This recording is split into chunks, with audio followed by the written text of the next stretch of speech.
Welcome to Prabhat news. ఏపీలోని ప్రకాశం జిల్లాలో యుద్ధ ప్రాతిపదికన పక్కా గృహాలను నిర్మిస్తున్నట్లు జిల్లా గృహ నిర్మాణ సంస్థ project director P Srinivasa Prasad పేర్కొన్నారు. ప్రభాత్ న్యూస్ తో ఆయన మాట్లాడుతూ పక్కా గృహ నిర్మాణంలో 3 రకాల స్కీములు నడుస్తున్నట్లు చెప్పారు. ప్రధానమంత్రి జన్మన్, ప్రధానమంత్రి ఆవాస్ యోజన, ప్రధానమంత్రి అర్బన్ హౌసింగ్ స్కీములను సమర్థవంతంగా ప్రజల్లోకి తీసుకెళ్తున్నామని, నిర్మాణాలు పురోగమనంలో ఉన్నాయన్నారు. నిధుల కొరత లేదన్నారు. లబ్ధిదారులకు మెటీరియల్ సరఫరాలు ఎప్పటికప్పుడు చేర్చుతున్నామన్నారు. జిల్లాలోని 3 డివిజన్లలో సమర్థవంతమైన డివిజన్ ఇంజనీర్లు, అసిస్టెంట్ ఇంజనీర్లు, వర్క్ ఇన్స్పెక్టర్ల ఆధ్వర్యంలో గృహ నిర్మాణ కార్యక్రమం నిర్విరామంగా జరుగుతుందని చెప్పారు. జిల్లాలో వలస కార్మికులు అధికంగా ఉన్నందున లబ్ధిదారులు సత్వరం గృహ నిర్మాణాలను చేపట్టలేకపోతున్నారని పేర్కొన్నారు. త్వరలో గృహ ప్రవేశాలు చేపట్టనున్నట్లు తెలిపారు. 1987 జనవరి 17వ తేదీన టెక్నికల్ వర్క్ ఇన్స్పెక్టర్గా గృహ నిర్మాణ శాఖలో చేరిన శ్రీనివాస ప్రసాద్ 38 సంవత్సరాలు ఈ రంగంలో సమర్థవంతంగా విధులు నిర్వహిస్తున్నారు. ఏఈగా పదోన్నతి పొంది పలు మండలాల్లో పనిచేశారు. 2009లో డీఈగా పదోన్నతి పొంది కనిగిరి డివిజన్లో పనిచేశారు. 2023లో ఎగ్జిక్యూటివ్ ఇంజనీర్గా పదోన్నతి పొందారు. 2024 సెప్టెంబర్ 1వ తేదీ నుంచి జిల్లా ప్రాజెక్టు డైరెక్టర్గా విధులు నిర్వహిస్తున్నారు. సార్ నమస్తే. సార్ నమస్తే అండి. నేను డిస్ట్రిక్ట్ హెడ్ హౌసింగ్ కార్పొరేషన్, నా పేరు పి శ్రీనివాస ప్రసాద్. మన గృహ నిర్మాణానికి సంబంధించి మన జిల్లాలో 3 రకాల పథకాలు ప్రస్తుతం అమల్లో ఉన్నాయి. వాటిలో బిఎల్సి, పిఎంఏవై బిఎల్సి ఒకటి, అదేవిధంగా పిఎంఏవై గ్రామీణ్, పిఎంఏవై జన్మన్, ఈ 3 రకాల స్కీమ్స్ మనకు అవైలబిలిటీలో ఉన్నాయి. వీటి యొక్క ముఖ్య ఉద్దేశం ఏంటంటే, మన జిల్లాలో 749 పంచాయతీలు ఉన్నాయి. వాటిలో ఒక 19 పంచాయతీలు తప్పితే మిగతా అన్నీ కూడా ఉడాలో కింద ఉన్నాయి, అంటే ఒంగోలు అర్బన్ డెవలప్మెంట్ అథారిటీ కింద ఉన్నాయి. కాబట్టి అక్కడ అంతా కూడా మనకి పిఎంఏవై బిఎల్సి కింద మనకి ఇళ్ళు మంజూరు అవుతాయి. అదేవిధంగా ఆ మిగతా ఉడా కాని గ్రామాలు ఏవైతే ఉన్నాయో అవి ఎర్రగొండపాలెం కాన్స్టిట్యున్సీలో మాత్రమే ఉన్నాయి. వాటికి పిఎంఏవై గ్రామీణ మాత్రమే వర్తిస్తుంది. రెండో రకమైన స్కీము. మూడో రకమైన స్కీమ్ ఏంటంటే జన్మన్ అని అంటే అది ఓన్లీ చెంచులకు మాత్రమే అది వర్తిస్తుంది. వీటిలో పిఎంఏవై విఎల్సి కానీ గ్రామీణ్ కానీ 1,80,000 రూపాయల యూనిట్ కాస్ట్తో నడుస్తుంది. అదేవిధంగా జన్మన్ 2,39,000 రూపాయలతో జన్మన్ కార్యక్రమం అనేది జరుగుతూ ఉంది. దీనికి సంబంధించి మనకి బిఎల్సి కానీ గ్రామీణ్ కానీ గతంలో 1,50,000 రూపాయలు ఇస్తా ఉన్న తర్వాత ఈ రేట్లు పెరిగిన పిదప ఈ మధ్యకాలంలో రేట్లు పెరిగినాయి. తర్వాత కొంచెం శక్తి ఉండి ఆర్థిక వసతులు ఉండి చేసుకోగలిగిన వాళ్ళు చేసుకున్నారు. ఇంకా కొంతమంది బేస్మెంట్ హాల్ నుంచి పైకి లేపలేకపోతున్నారు. బేస్మెంట్ వరకు వేసుకున్నారు, ప్రభుత్వ సహకారం ప్లస్ లబ్ధిదారుడి యొక్క సొంత డబ్బుతో. మిగతా కొరవ చేసుకోవాలని అంటే ఆర్థిక స్తోమత లేక ఆగిపోయి ఉన్నాయి.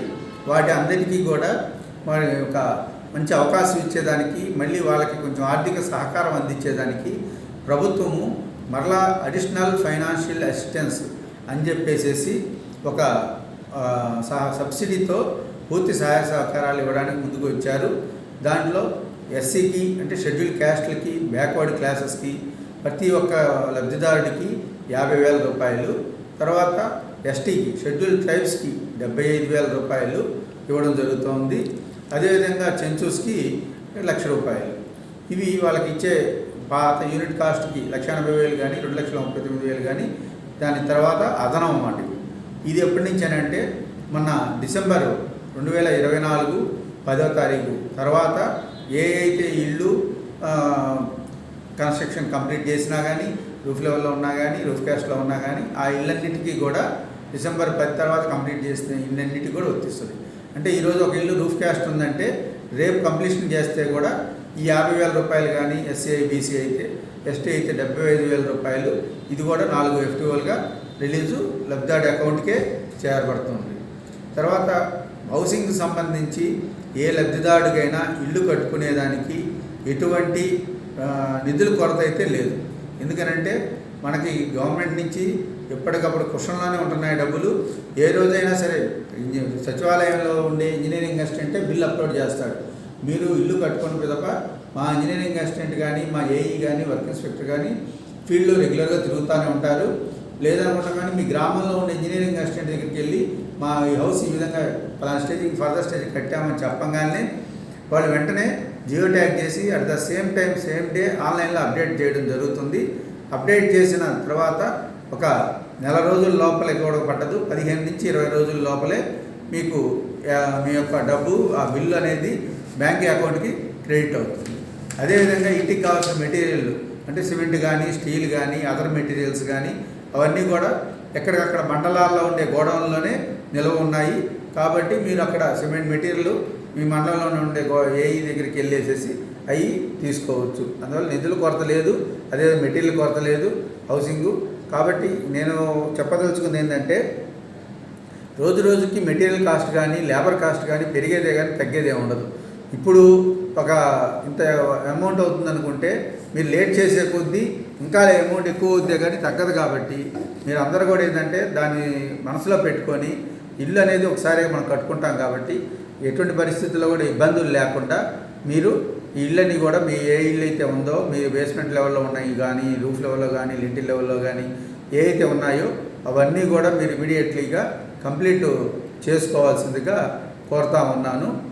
అంతేకాకుండా ఇవన్నిటి కూడా ఏంటంటే ప్రధానమంత్రి ఆవాస్ యోజన రేపు డిసెంబర్ 2025కి ఇంకా ఫండ్స్ గవర్నమెంట్ ఆఫ్ ఇండియా వాళ్ళు నిలిపివేస్తామని చెప్పి చెప్తున్నారు. కాబట్టి డిసెంబర్ 2025 తర్వాత మరలా మీకు ఫండ్స్ వచ్చేదానికి చాలా కష్టం అవుతుంది. కాబట్టి అందరూ కూడా ప్రతి ఒక్క లబ్ధిదారుడు హౌసింగ్లో ఉండేవాళ్ళు అందరూ కూడా ఎక్స్పెండిచర్ బుక్ అయిన వాళ్ళు అంటే బీబీఎల్ ఎక్స్పెండిచర్ నుంచి బీఎల్ కానీ లెంట్ లెవెల్ కానీ రూఫ్ లెవెల్ కానీ రూఫ్ క్యాస్ట్లో ఉండేవాళ్ళు మొత్తం డిసెంబర్ 2025 లోపల మీ యొక్క గృహాలు ఖచ్చితంగా కంప్లీట్ చేసుకోవాల్సిందిగా కోరుతున్నాను.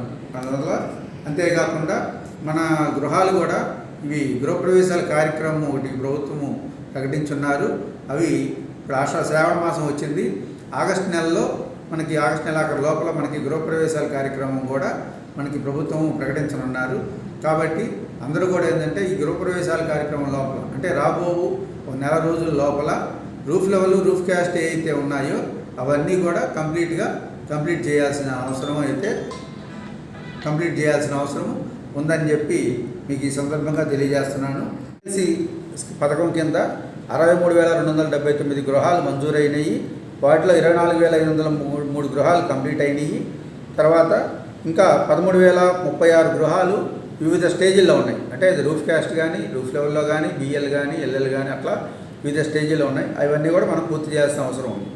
అదేవిధంగా గ్రామీణకి సంబంధించి 9,106 గృహాలు మంజూరైనవి. వాటిలో 2,602 గృహాలు పూర్తయినాయి.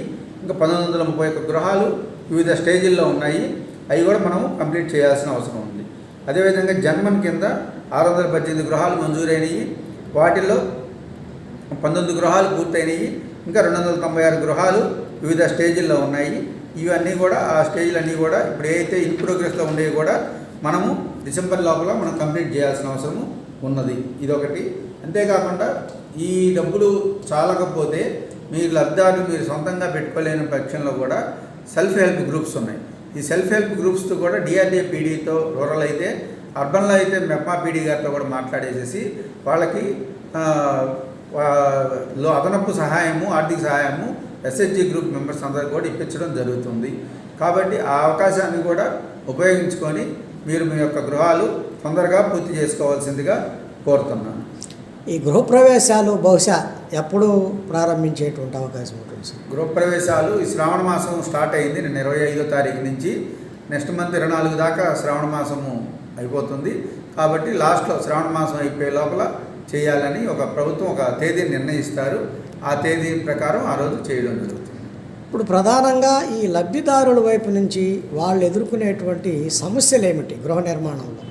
గృహ నిర్మాణంలో అంటే టెక్నికల్గా బిల్లులు చేసే దాంట్లో కానీ గ్రామం లెవెల్లో ఇంజనీరింగ్ అసిస్టెంట్లు కానీ వర్క్ ఇన్స్పెక్టర్లు కానీ ఏఈలు కానీ ఉండి పూర్తి సహాయ సహకారాలు అందిస్తున్నారు. మేమే లబ్ధిదారులు ఇళ్ళకి వెళ్ళి కట్టుకోండి అని చెప్పేసి చెప్పడం జరుగుతూ ఉంది.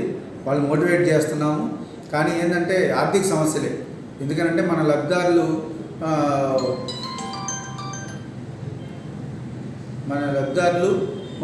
ఒకసారే కాబట్టి జీవితంలో ఇల్లు కట్టుకునేది మన లెక్క ప్రకారం అయితే 340 అడుగులు అయితే చాలు. 340 నుంచి 750 అడుగుల లోపల కట్టుకోవచ్చు. అందువల్ల కానీ మనం 340 అడుగులతో అయితే మనం ఇచ్చే డబ్బు కాకుండా కొంతతో అయిపోతుంది. కానీ వాళ్ళు ఏం చేస్తున్నారంటే 500, 600, 700 అడుగుల దాకా కూడా కడుతుండేసరికి కొంత ఫైనాన్షియల్గా ఆర్థికంగా వాళ్ళకి మీద పడుతుంది. అది ఆర్థికంగా వెసులుబాటు చేసుకొని, అంటే మన వాళ్ళు ఎక్కువగా కూడా ఏంటంటే లబ్ధిదారులు, బేల్దారు మేస్తులు అట్లా లైవ్లీహుడ్ కోసం బెంగళూరు, కర్ణాటక, అట్లా హైదరాబాదు, అట్లా తెలంగాణ అంతా కూడా మన వాళ్ళు ఎక్కువగా వెళ్ళి పనిచేస్తుంటారు. వాళ్ళు బేస్మెంట్ వేసుకున్న తర్వాత మళ్ళీ అక్కడ వెళ్ళేసేసి మళ్ళీ అది 10 రూపాయలు సంపాదించుకొని మళ్ళీ వచ్చి గోడలు కట్టడము, మళ్ళీ వచ్చి నెక్స్ట్ టైం మళ్ళీ వెళ్ళి వచ్చిన తర్వాత మళ్ళీ స్లాబ్ వేయడం ఇట్లా చేస్తున్నారు. కాబట్టి ఆర్థిక వెసులుబాటు వల్ల కొంత పాపం వాళ్ళు కూడా చేసుకోలేక ఇబ్బందులు పడుతున్నారు. అయినా కానీ లబ్ధాలను మోటివేట్ చేసి ఇప్పుడు డిసెంబర్ 25 తర్వాత మనకి మళ్ళీ ఫండ్స్ రావు బాబు అని చెప్పి వాళ్ళందరినీ కూడా మోటివేట్ చేసి డిసెంబర్ 2025కి అన్ని గృహాలు కూడా పూర్తి చేసేదానికి మేము ఒక చక్కని ప్లాన్తో సిద్ధంగా ఉన్నామని కూడా ఈ సందర్భంగా తెలియజేస్తున్నాం. గృహ నిర్మాణం విషయంలో గత ప్రభుత్వానికి ఈ ప్రభుత్వం ఎలాంటి ఇంపార్టెన్స్ ఇస్తుంది?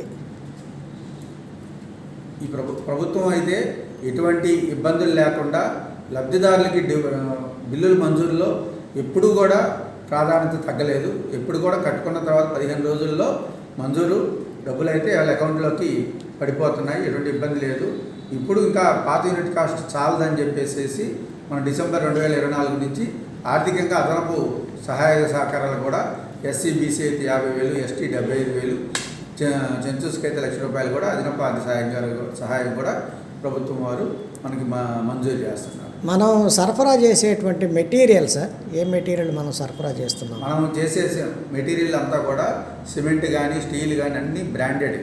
ఎందుకనంటే ప్రతి సిమెంట్ కంపెనీ వాళ్ళు తయారు చేసే ప్రోడక్ట్లో ఒక 20%, 10% అనేది గవర్నమెంట్కి సప్లై చేయాలి. అది ఫిక్స్డ్. ఆ యూనిట్ ఆ సిమెంట్ బ్యాగ్ రేటు కూడా మనం కాదు ఇక్కడ, అది మాకు ఇప్పుడు 275 రూపీస్కి వస్తుంది. మీకు బయట ఓపెన్ మార్కెట్లో అయితే 360, 370 దాకా ఉంటుంది. ఇక్కడ గవర్నమెంట్ లెవెల్లోనే ఫిక్స్ చేస్తారు ఈ విధంగా ఇంత సప్లై చేయాల్సిందే అని. అందువల్ల సిమెంట్ కంపెనీల వాళ్ళు కూడా మేము సప్లై చేస్తాం అంటే వాళ్ళ ప్రొడక్షన్ దాంట్లో ఇంత పర్సంటేజ్ అయితే గవర్నమెంట్కి ఇవ్వాలి కాబట్టి ఎట్లా ఇవ్వక తప్పదు అని చెప్పి ప్రతి ఒక్కరు కూడా మమ్మల్ని కూడా మాకు ఇమిడియట్ పెట్టండి, మేము సప్లై చేస్తామని చెప్పి అడుగుతూ ఉంటారు. అందువల్ల బయట క్వాలిటీ ఎట్లా ఉంటుందో ఇది కూడా అంతకన్నా బాగుంటుంది. మా దగ్గర సిమెంట్ అనుకుంటే కేసీపీ ఉంటుంది, రాశి ఉంటుంది, అన్ని కంపెనీలు, అల్ట్రాటెక్, చెట్టినాడు, మంచి మంచి బ్రాండెడ్ ఉంటాయి, అన్ని కంపెనీలు ఉంటాయి. అందులో క్వాలిటీకి ఏదో హౌసింగ్ గవర్నమెంట్ది కదా అనేది అట్లా ఏమి ఉండదండి. మంజూరు ప్రక్రియ ఏ స్టేజెస్లో ఎలా ఉంటుంది సార్? అంటే బేస్మెంట్ లెవెల్ పూర్తి చేస్తే ₹50,000 వస్తుంది. అదేవిధంగా రూఫ్ లెవెల్ పూర్తి చేస్తే ₹60,000, తర్వాత రూఫ్ క్యాస్ట్ వేస్తే ₹40,000, తర్వాత కంప్లీషన్ చేస్తే ₹30,000. మొత్తం కలిపి ₹1,80,000 వాళ్ళకి లబ్ధిదారులకి వాళ్ళ యొక్క వ్యక్తిగత ఖాతాకే జమ చేయబడుతుంది. అదేవిధంగా మనకి అడిషనల్ ఫైనాన్షియల్ అసిస్టెన్స్ అని చెప్పి ఇచ్చారు కదా 50,000, అవి ఏం చేస్తున్నామంటే బేస్మెంట్ ₹50,000 4 భాగాలు చేసి బేస్మెంట్ వేసిన తర్వాత 15,000, రూఫ్ లెవెల్ వేసిన తర్వాత కట్టిన తర్వాత 15,000, తర్వాత స్లాబ్ వేసిన తర్వాత 10,000, కంప్లీషన్ చేసిన తర్వాత ఇంకొక ₹10,000. ఆ విధంగా ₹50,000 ఇవ్వడం జరుగుతుంది. ఇప్పుడు సార్ ఇది with in the material cost అంటే వాడు బిల్ వచ్చిన తర్వాత మెటీరియల్ కాస్ట్ పే చేయాలా? ముందుగానే మెటీరియల్ కాస్ట్ అనేది వాళ్ళు ఏం పే చేయాల్సిన అవసరం లేదండి. ఇప్పుడు బేస్మెంట్ లెవెల్ అంటే బేస్మెంట్ లెవెల్కి వాళ్ళకి కావాల్సిన 40 బస్తాల సిమెంటు, స్టీలు ఇవ్వడం జరుగుతుంది. దాన్ని వాళ్ళు ఎంతైతే తీసుకుంటారో 40 బస్తాలు అంటే ఇంటికి 90 బస్తాలు ఇస్తున్నాము, 90 బస్తాలు తీసుకోవాలని రూల్ ఏమి ఉండదు. వాళ్ళు 90 కాదు 50 తీసుకుంటాము అన్నట్టు 50 అనేది తీసుకోవచ్చు. బేస్మెంట్ లెవెల్కి ₹50,000 వాళ్ళు ఏదైతే మెటీరియల్ సిమెంట్ కానీ స్టీల్ కానీ ఎంతైతే తీసుకున్నారో గవర్నమెంట్ వాల్యూ ప్రకారం ఆటోమేటిక్గా ఆన్లైన్లోనే అది కట్ అయిపోయి ఆ బ్యాలెన్స్ ₹50,000 బ్యాలెన్స్ పేమెంటే వాళ్ళ అకౌంట్కి వెళ్తున్నారు. అదేవిధంగా roof level, roof caste, material amount cut అయ్యి బ్యాలెన్స్ అమౌంట్ వాళ్ళ వ్యక్తిగత ఖాతాకి జమ అవుతుంది. జిల్లాలో మీ సమన్వయం ఎన్ని డివిజన్లు ఉన్నాయి? ఈ గృహ నిర్మాణాన్ని పరుగులు పెట్టించేందుకు మీరు తీసుకుంటున్నటువంటి ప్రత్యేక శ్రద్ధ ఎలా ఉంది? గృహ నిర్మాణంలో మొత్తం 3 డివిజన్స్ ఉన్నాయి. ఒంగోలు, మార్కాపురము, తర్వాత కనిగిరి, అదేవిధంగా 8 నియోజకవర్గాలు ఉన్నాయి. ఈ ప్రోగ్రెస్ మీద ప్రతి వారము సోమవారం రోజు మా సాయంత్రము జిల్లా కలెక్టర్ మేడం గారు అందరూ ఎంపీడీఓల్ని, ఎంపీడీఓలు, మున్సిపల్ కమిషనర్సు, హౌసింగ్ ఏఈలు తో రివ్యూ చేస్తారు. రివ్యూ చేసి ఈ వారంలో మీకు ప్రగతి ఎంత ఉంది, ఎందువల్ల చేయలేదు, ఏదైనా ఇష్యూస్ ఉంటే సాల్వ్ చేయడము, లేదనంటే మోటివేట్ చేసి ఆ ఇల్లు అనేది కూడా పూర్తి చేయించేదానికి జిల్లా కలెక్టర్ మేడం గారు ప్రతి సోమవారం రోజు వీడియో కాన్ఫరెన్స్ ద్వారా వాళ్ళందరినీ కూడా రివ్యూ చేయడం జరుగుతుంది. అంతేకాకుండా నేను పీడీ హౌసింగ్గా నేను కూడా వారంలో 2 రోజులు మన వెబెక్స్ పెట్టుకొని మనకి మళ్ళీ ఫీల్డ్ లెవెల్లో నేనైతే ఇంజనీరింగ్ అసిస్టెంట్స్ అంటే గ్రామం లెవెల్ వరకు సచివాలయం లెవెల్ వరకు ఇంజనీరింగ్ అసిస్టెంట్స్ని వార్డ్ కమ్యూనిటీ సెక్రటరీస్తో కూడా నేను వెబెక్స్ పెట్టుకొని వాళ్ళతో రివ్యూ చేయడం జరుగుతూ ఉంది. ఆ విధంగా పరుగులు చేసి ఆ విధంగా మన ప్రోగ్రెస్ని ఇంప్రూవ్ చేసేదానికి బాగా గట్టిగా చర్యలు తీసుకుంటున్నాము. తర్వాత డిఈస్ కూడా కాన్స్టిట్యున్సీ లెవెల్లో వాళ్ళ ఇంజనీరింగ్ అసిస్టెంట్స్, ఎంపీడీఓస్, హౌసింగ్ డిఈలు